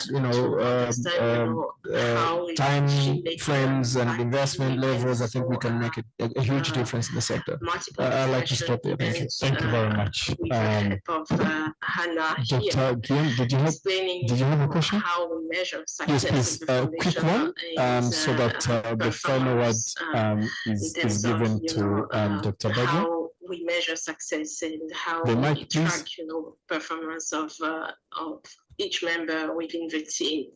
So she expressed, the need for her, to unlearn and learn, because she used to be an entrepreneur, working independently. Thank you. Yes. My name is Guillaume. Guillaume Nyagatare from the University of Rwanda. Today we talked about trade, food sovereignty, food security. We talked also about, from my friend from GIZ, about trust building, though he was alluding to that. It was more a comment perhaps addressed to academia, because it seems that if we talk about trade, you could see in the box in our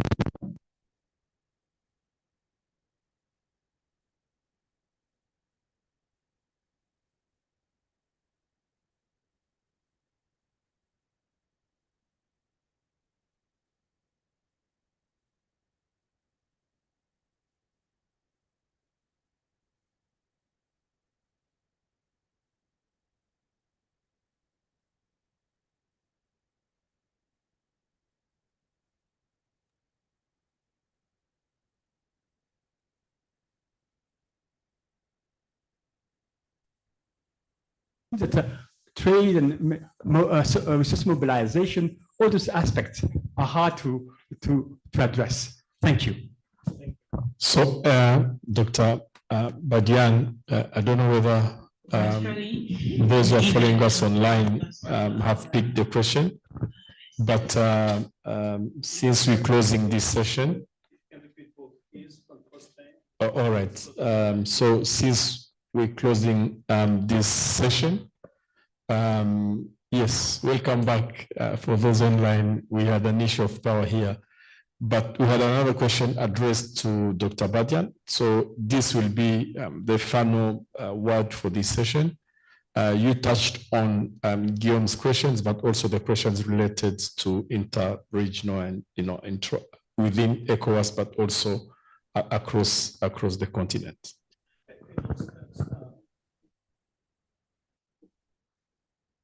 I lost that one from first time from BNR. If you just can repeat it a little bit, what it was about exactly, the question. So first there was more, we talked about ECOWAS. The first part was more understanding the context within the regions. Are countries picking up in terms of, we've talked about integration, especially movement of people, but what about tariffs and non-tariff barriers? Are countries at the same pace in terms of, agreeing or being part of this kind of discussions you're talking about? Yeah, thank you. On the ECOWAS side, any lessons learned for the rest of the RECs? Okay. Further, so you talk about modeling a little bit somewhere, right? In the questions, maybe? I was saying I came from modeling, but with ECOWAS is one of the example economic integration in Africa. Then I would like to know whether the 8 countries that are member of ECOWAS are exposed on similarly or the climate change. Do they have the same agricultural production cycle? Okay. Thank you. Thank you very much. ECOWAS is actually a very diverse region. Locally, we have a language. We refer to coastal countries and to Sahelian countries. At least that division exists. They have a completely different natural resources environment, different specialization, and so on and so forth. From there, you have it. But even within the Sahelian groups, you have more coastal than landlocked. You also have those differences. We looked at the patterns of specialization across the region several years ago, and I think they did it maybe this year ago also, this year in this ATM. It's countries tend to be specialized, right? Even within the smaller groups. Because specialization is not a matter of natural resources, right? It is also a matter of historical investment in technology. Technological advantages that you have vis-a-vis your neighbors who may be in the same area will give you an advantage and a competitive edge compared to them, which allow you to specialize in certain things. Specialization also depends on the opportunity to trade, right? Your cost of trading with others determines what you can do, what you can produce. So if you're facing a lower cost of competing, or if you're more protected, then you can do more than if you have to compete with others. And finally, the preferences of your consumers also determine what you can do. So there's quite a diverse set of production and trading patterns within ECOWAS. Then in terms of the integration itself, you see the report talks about advances in terms of the movement of people, establishment of businesses and the like. So the biggest issue is the currency issue now, with one block of CFA countries and 7 other currencies. They've been working on convergence as long as I can remember, but it looks like there's some progress towards that. They agreed on a new currency, ECO, which is supposed to be taking off, and they recently had a meeting in Dakar to talk about that. But that's one of the next front. Of course, what you have on paper and what you implement is different, right? But there's been quite a bit of progress there. The latest challenge is now that 3 member states would like to leave the bloc. So we'll have to see how it's going to happen. Okay, thanks. So the one on trust is about information at the end of the day. What do I know about my partner, right? And I think the opportunities today, one good example of building trust is blockchain, right? Where everybody has access to the same kind of information and enough transparency. We can use digital tools and other ways of making sure that the level of unknowns is lower in doing business with one another. A bank may not want to lend you money if they don't know how to score you as a risk because they don't have any information about you, right? If you're a trader, you are perhaps reluctant to supply into a market you don't know. You don't want to invest in there to start your distribution networks. You don't have the contacts that you need. So it's a matter of information at the end of the day, of what you know about what you're going to do, the transaction, the partner, and the cost of doing business. And I think that's where we have to be smarter, using new technologies, digital in particular, and others, to bring down the level of risk associated with the lack of information so that we can build more trust and feel more confident as we do business. So let me stop here. We are a little bit over time. So yes. Let me say thank you to those on the screen, to Christian, to Turkin, and to Yuba. So it was great having you. Thank you for making time for us. Thank you. Yes, thank you very much, Dr. Badian. It was a really pleasure to get some insights from our three panelists. Dr. Sande Ojo, who is the Deputy Director, Operational Support at Academia 2063, but also the AATM 2024 co-auditor. We had also Dr. Antoine Bouet, who connected online. He's the Director of Centre d'études prospectives et d'informations internationales, who is also the AATM 2024 contributor. Then we had Mr. Daniel Njira, the Director, Inclusive Markets, Trade and Finance at Agro. Then we had three discussants, Ms. Christiana Wolf, Counselor, World Trade Organization, Dr. Yuba Sokona, former Vice Chair, Intergovernmental Panel on Climate Change, and finally, Mr. Takwin Mesaros, Component Manager, Sector Project Agriculture at GIZ. It's been a pleasure to facilitating this discussion. And back to the moderator, Dr. Butake, over to you. Thank you very much.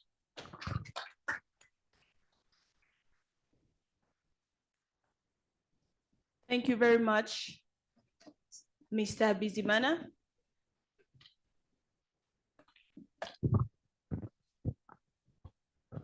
Thank you very much, Mr. Bizimana, Mr. Njiwa, and Dr. Ojo, and to all our speakers who joined us online. We're now ready to close the event. It's been a long day, rich with discussions, but also a few technical interruptions for which we apologize. Thank you for sticking with us until the end. So now I would like to invite Dr. Rob Voss to provide some closing remarks. Dr. Rob Voss from IFPRI, over to you.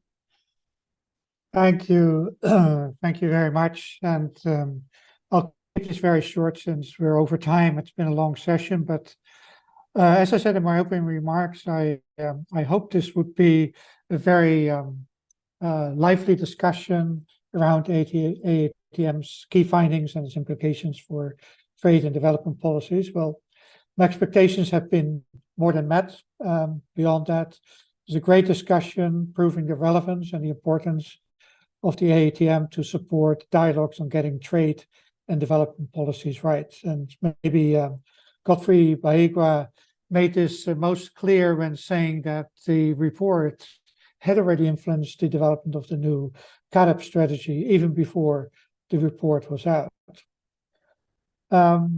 I think aligned with the report, it's focus on how can we fight climate change while at the same time address food security, better nutrition, and poverty reduction goals. I think the AATM is serving to provide us further insights. It also makes clear that while this is the report's focus is on trade, that at the same time, trade is not a panacea. It can contribute enormously when the right conditions and policies are in place, but also as we try to achieve multiple objectives, that we also need to look at multiple policy instruments and dynamics that's going on in food markets. So trade policies needs to go hand in hand with food, environmental development, and other related policies to be effective. So it will be important for the AATM to take this forward and with the quality as provided in its 7 years now of existence. And I'm very much looking forward to the next 7 years of the AATM. And with that, let me first thank, first of all, Ousmane Badiane for his leadership in originating this whole project and continue to support it and push it forward. All the authors of the collaborative efforts within Academia 2063, IFPRI, but also through the AgriDAP network and the RESEX program. And let me also thank all the other speakers at this event for making this truly a very interesting launch of the report, but also set the agenda moving forward for the things that we need to sort out moving forward. So, Ousmane, let's keep up the good work and let's make sure it's for meaningful change. Thank you very much.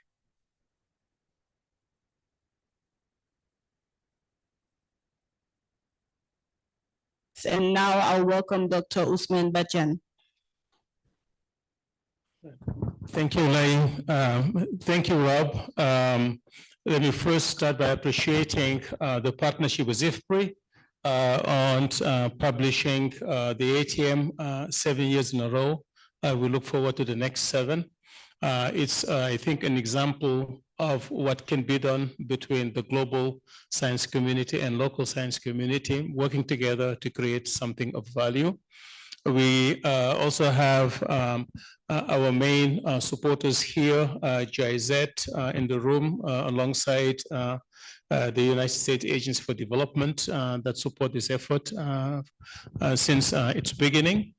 Of course, big thank to Sunday and his team at Academia 2063, along the other co-editors, Dr. Husseini Traore at the International Food Policy Research Institute, and Professor Shahir Zaki, who is currently teaching in France. The AATM is a publication like no other for one very important reason. The data it uses is the highest quality trade data sets in Africa. It's consistent, it's coherent, it's comprehensive. We very much look forward to being able to make it available publicly. It is based on data produced by Comtrade, so we need to have the authorization to make it publicly available. We'll be working on that. But that quality of data that everybody uses along the same report creates a very coherent and robust story. So we look forward to continuing this publication, the partnership, but more importantly, since we started, we have different ways and formats of trying to launch the AATM. I think we haven't yet really done justice to the people who spend a full year to work on this report. And the wealth of information in this report. We will be consulting with our partners to see if we can have a format that allows Sunday and his co-authors who master these issues the most to be able to be making this presentation, getting in depth in the details, so that the audience can also get the most out of it. So we were looking forward to hopefully next year to have a much fuller program that allows us to go more in depth and into the wealth of what is contained in this report. So look forward to hearing from us about that. So thank you to our team here led by Lai from the communication side and the IT side for organizing this launch. We say that at Academia 2063, we're afraid of the last 3 months of the year or the last 4 months of the year. That's where we have most of our flagships, publications and conferences and so on. So I think Lai and her team sleep the first half of the year and stay awake the second half of the year. So thank you also for the office here in Kigali. Some of you or all of you may know we have a headquarters here. That also have helped with the logistic. And finally, and more importantly, thank you to those of you who made the time to come here to join the launch. We would like to welcome you next year, hopefully with a fuller program for you to see the faces behind each one of these chapters, to be able to interact with them, to go in depth, and of course have enough time for Q&A. So thank you for coming, and let me hand over to Lai for some final announcements. Murakoze Chane. All right. Thank you very much, Dr. Bajan. And with that, we have come to the end of the launch of the 7th edition of the Africa Agriculture Trade Monitor, a publication produced by Academia 2063 and the International Food Policy Research Institute. Thanks once again to Dr. Voss, who stayed with us to the end, and special thanks to all the participants joining us online who are still here. We will be following up after this event with links to the report and other the various chapters included in this 7th edition, and we wish you a very exciting read ahead. So with that, I would like to invite everyone in the room. First, we're going to take a group picture just here at the front, and then we're going to head to the restaurant for a cocktail before we leave. So thank you once again, and see you at the cocktail. Thank you, and bye-bye to those online.